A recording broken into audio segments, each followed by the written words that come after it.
আমার মশলা থেকে আমি সরে আসিনি। আপনার যদি অসুবিধা থাকে, আপনার কোনো রকমের যদি অসুবিধা থাকে, আপনার দেশের ফকিরদের যদি কোনো অসুবিধা থাকে, তাহলে পরে আপনি টাকা দিয়ে দেবেন। এখনকার কালে ফেতরা চাল ধান গহম দিয়া খুব ভালো মানাই না, মিসকিনেরা ওরা টাকা পয়সা দিতে চাইছে। এই যুক্তিখোরের বেটা যুক্তিখোর। আলো এখন নতুন ঝগড়া করার যখন দিন হয়ে গেল, তখন আমাদের মতো কিছু মৌলভী সাহেবের বাজার গরম করার জন্য চলে আসছে রমজান মাস। যেমনি 15 থেকে 20 রমজান আসবে, ফেসবুকে লেখালেখি শুরু হয়ে যাবে, মূল্য দিয়ে ফেতরা চলবে না, আনাজ দিয়ে দিতে হবে। তোমাকে দায়িত্ব দিয়েছে, তোমার যুক্তি দিয়ে শরীয়ত তৈরি হয়েছে, তোমার যুক্তির উপরে নির্ভর করে শরীয়ত তৈরি হয়েছে। ইবাদত তৌকিফি, ওতে নড়াচড়া করতে পাওয়া যাবে না। আর এগুলো ইবাদত হলো গায়র তৌকিফি, এটা ইবাদত, কিন্তু ইবাদতের ভিতরে হেরফের করা যাবে। নমাজে হেরফের যাবে না করা, নমাজে হেরফের করা যাবে না। তুমি ফেতরা খেবের দিয়ে দাও, আর তুমি যুক্তি দেখেছো যে বহে নিয়ে যেতে হয়েছে, ওর টাকা বেশি দরকার, ওর টাকা বেশি দরকার, তো সারা বছর ধরে তোমার টাকা দেওয়ার কোত হয়নি, মজাল হয়নি। এই ফেতরা দুটা দিতে যাইয়া আল্লাহ রাসূলের বিধান আর সুন্নত ওইটা মানতে যাইয়া তোমার বড় বড় যুক্তি মাথায়। কিন্তু এটা ইবাদত, এবং যাকাতুল ফিতর এটা ইবাদত, ইবাদত কিন্তু এটা তৌকিফি ইবাদত নয়।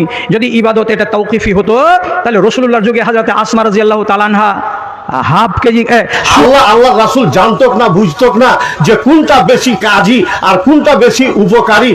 আল্লাহ রাসূল নিয়ম বেঁধে দিলে আসছে, বাঁধরাও করার জায়গা খুঁজে পাওনি। শরীয়ত তোমার যুক্তির ওপরে নির্ভর করে আসেনি। এ হচ্ছে এক, জেনে রাখবেন আমাদের সমাজে প্রচলিত একটা মারাত্মক ভুল, যেটা আমরা ফেতরাই আদা করতে পারি না। ফেতরা সর্দারের কাছে জমা করতে হবে। কে কহিলে আপনাকে ব্যাতের বাড়ি মারবো যদি কেউ এই কথা কহে যে ফেতরা সর্দারের কাছে দিতে হবে না।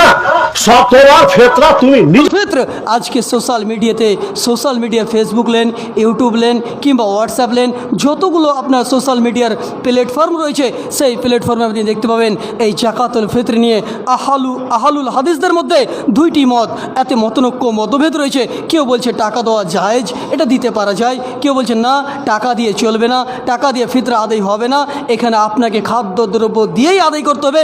অনেক ওলামা এই কথাই বলছেন। চলেন কোরআন হাদিসের দৃষ্টিতে এই বিষয়টাকে একটু দেখি। যে দেখেন, আমরা যখনই কোনো কথা নবী মুহাম্মদ সাল্লাল্লাহু আলাইহি ওয়াসাল্লামের কাছে পেয়ে যাব, তখন আমরা কোনো দ্বিতীয় মানুষের কাছে দেখব না।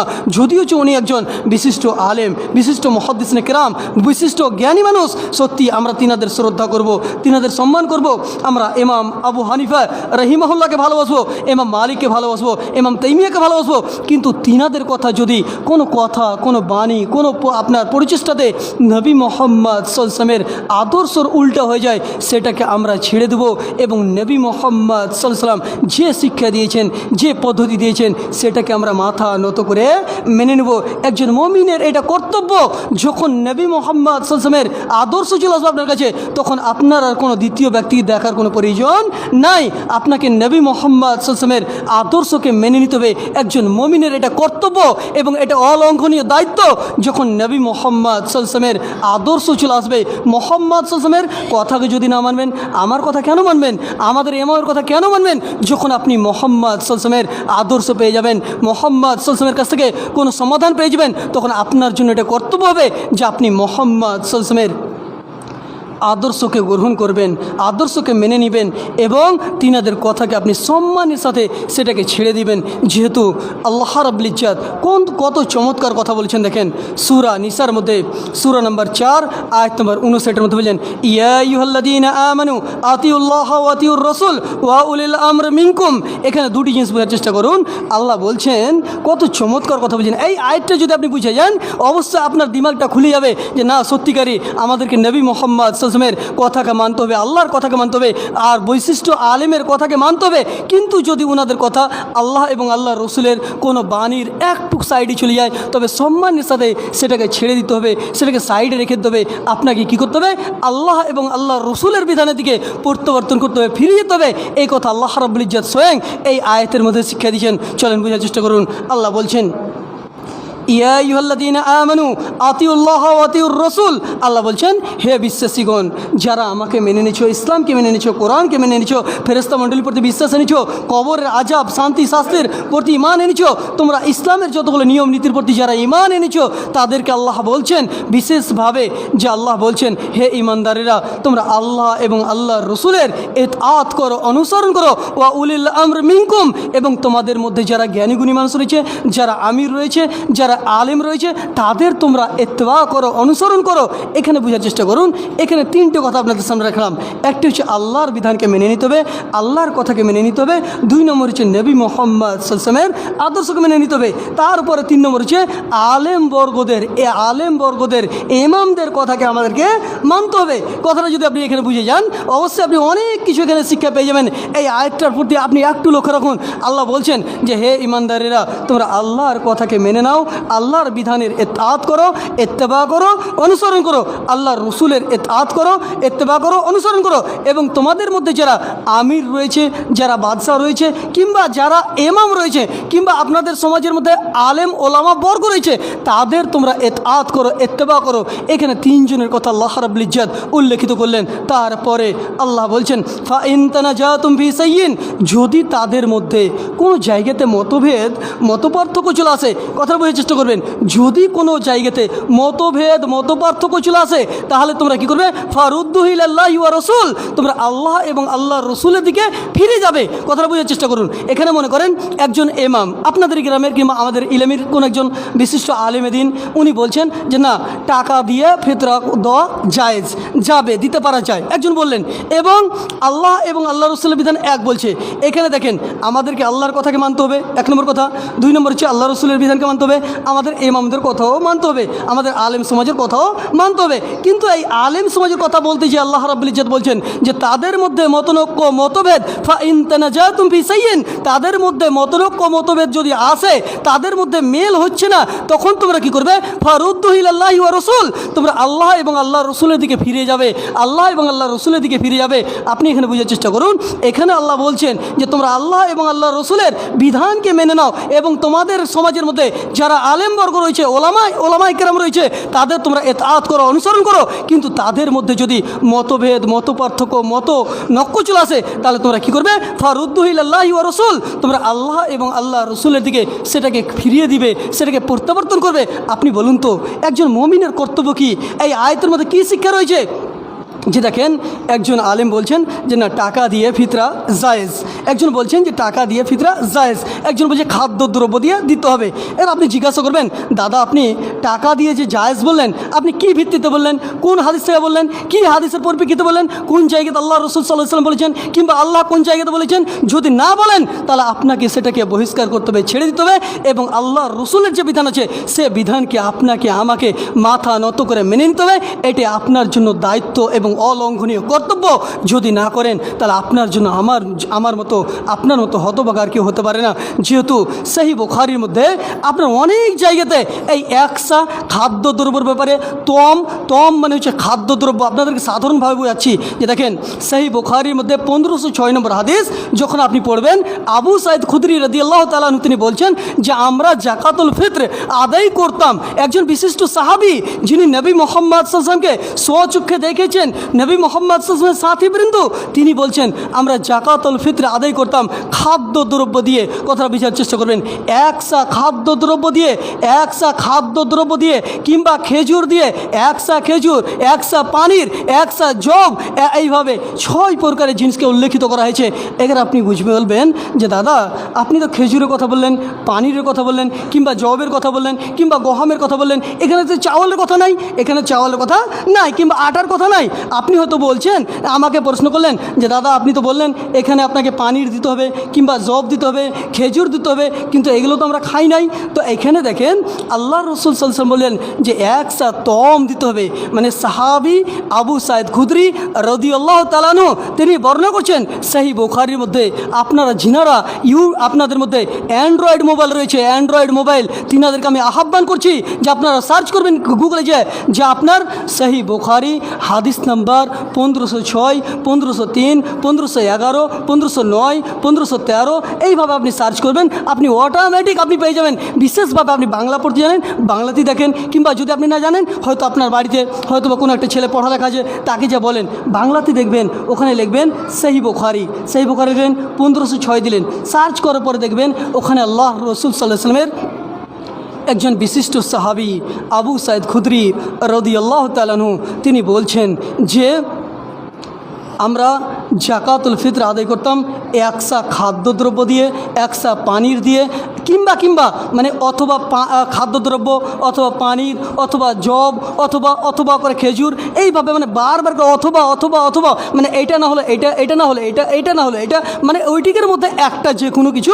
দিতে পারা যায়। তো এক জায়গাতে কিছু যে তম মানে হচ্ছে খাদ্যদ্রব্য মানে যেগুলো আপনি খাই, সেগুলো আপনাকে একসা বাইর করতে হবে।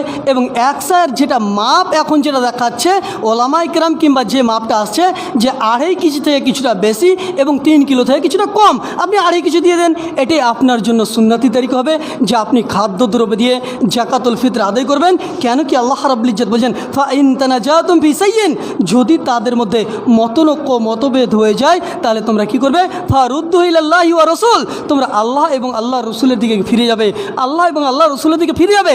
যেহেতু আপনি যখন ইউটিউবে সার্চ করবেন বিশিষ্ট ওলামায়ে কেরামদের মত, অধিকাংশ ওলামায়ে কেরামদের মত, কিছু মত রয়েছে, কিছু ওলামায়ে কেরাম রয়েছে যিনারা যুক্তিক ক্ষেত্রে বলছে, যিনাদের কাছে জায়েজ কিন্তু সুন্নাহ বলতে পারে না। এটা বোঝার চেষ্টা করুন, জায়েজ মানে এটা চলবে, আর সুন্নাহ মানে এটা হচ্ছে তরিকা।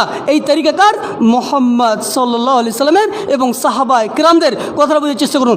জায়েজ মানে হচ্ছে যেমন মনে করেন যে শুয়োরের গোশত খাওয়া হারাম, আমরা সকলে জানছি শুয়োরের গোশত খাওয়া হারাম, কিন্তু এমন একটা পর্যায়ে আপনি চলে গেছেন, ব্যতিক্রমভাবে এমন একটা জায়গায় চলে গেছেন যেখানে খাবারের কোনো ব্যবস্থা নাই, কিচ্ছুই পান না, আপনার জন্য খাবার প্রয়োজন, এখন আপনি খাবেন, আপনার জন্য কোনো ব্যবস্থা নাই, কিন্তু আপনি সেই পরিস্থিতিতে বাধ্যতামূলক আপনাকে আল্লাহ রাব্বুল ইজ্জত সেখানে ছুটতে হয়ে, সেই কেসের জন্য আপনার জন্য জায়েজ যে আপনি সেটাকে সেই সময় কিছুটা খেয়ে নিজের জানটাকে আপনাকে বাঁচাতে হবে। তার মানে কি এটা সুন্নতি তরিকা হলো? এটি কি আপনার জন্য হালাল হলো? এটি কি আপনার জন্য কর্তব্যে আপনার জন্য নিয়ে আসা এটা উচিত হলো? জি না ভাইজান, আমার বলার উদ্দেশ্য দেখেন, ইসলামকে বুঝুন আল্লাহ এবং আল্লাহ রসুলের বিধান অনুযায়ী, আল্লাহ এবং আল্লাহ রসুলের বিধান অনুযায়ী, এবং ইসলামকে বুঝুন বিশিষ্ট ওলামায়ে কেরামদের মধ্যে, যেহেতু অধিকাংশ ওলামাদের মত কোরআন এবং হাদিসের দৃষ্টিতে। এবং আরেকটি কথা জেনে নেন যে সহিহ বুখারীর কথা কেন বললাম, যে সহিহ বুখারীর যতগুলো হাদিস রয়েছে বিশ্বর মধ্যে প্রত্যেকটা মুমিন, প্রত্যেকটা মুসলিমের এখানে ইজমা রয়েছে, এখানে সকলেই একমত যে অন্য কোনো হাদিসের মধ্যে হয়তোবা সনদে হয়তোবা বর্ণনা করতে গিয়ে মিস্টেক হতে পারে, তার মধ্যে কোনো ঝামেলা হতে পারে, ঝঞ্ঝট হতে পারে, কিন্তু সহিহ বুখারীর মধ্যে কোনো প্রকারের মতপার্থক্য নাই। কোরআনের পরে আল্লাহ রাব্বুল ইজ্জতের প্রেরিত আসমানি কিতাব আল কোরআনের পরে যার স্থান, যার পথ, যার আপনার জায়গা, সেটা হচ্ছে সহিহ আল বুখারী। যেহেতু আমার বলার উদ্দেশ্য আমার সুফিরে দিনী ভাই সকল, ইসলামকে মানুন ইসলামের মতো করে, এবং ঠিক সেই মতো যেহেতু আমার বলার উদ্দেশ্য দেখেন জাকাতুল ফিতর আদায় করবেন খাদ্যদ্রব্য দিয়ে। এখানে কোনো যৌক্তিক, এখানে কোনো নিজের বিবেক লাগাইন না যে একজন মিসকিনকে আমি খাদ্যদ্রব্য দেবো, আপনিও চল দিলেন, ও চল দিলে, তো ওর চল তো অনেক বেড়ে যাবে, চলেন আমি পয়সা দিয়েছি।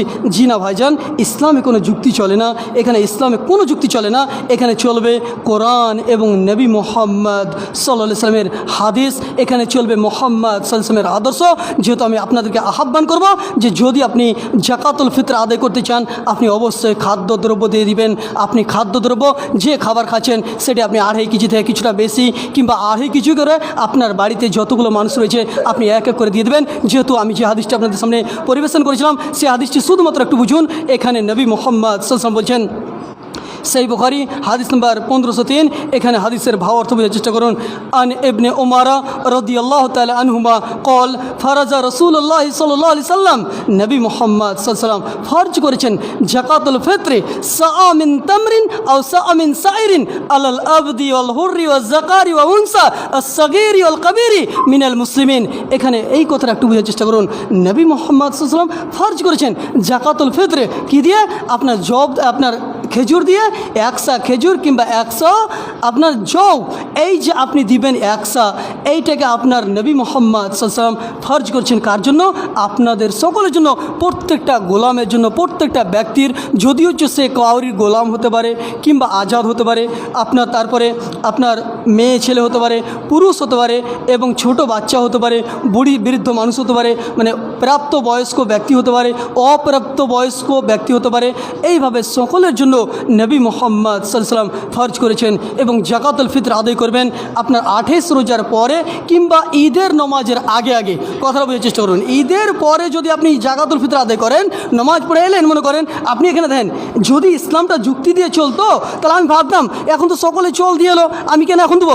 ঈদ পড়ার পরে 2 দিন পরে দেবো, 3 দিন পরে দেবো। আপনারা একটু বিবেক দেখেন যে আমি হয়তো গরিব মানুষ, আমার বাড়িতে 5 জন চল দিয়ে এসছে, আমার চলের তো এখন ব্যবস্থা হয়ে গেছে। আপনি অন্য ভাববেন যে মাহিবুরের বাড়িতে তো এখন 5 কিলো চল আছে কিংবা 7 কিলো চল আছে, আমরা 2, 4, 5 জন মিলে আমরা 10 দিন পরে দেবো কিংবা 15 দিন পরে দেবো, তার জন্য তো এটা ভালো হবে, আমরা একদিনে দেবো, বাড়িতে ভিড় হয়ে যাবে। জি না ভাইজান, ইসলামে কোনো যুক্তি চলে নাই।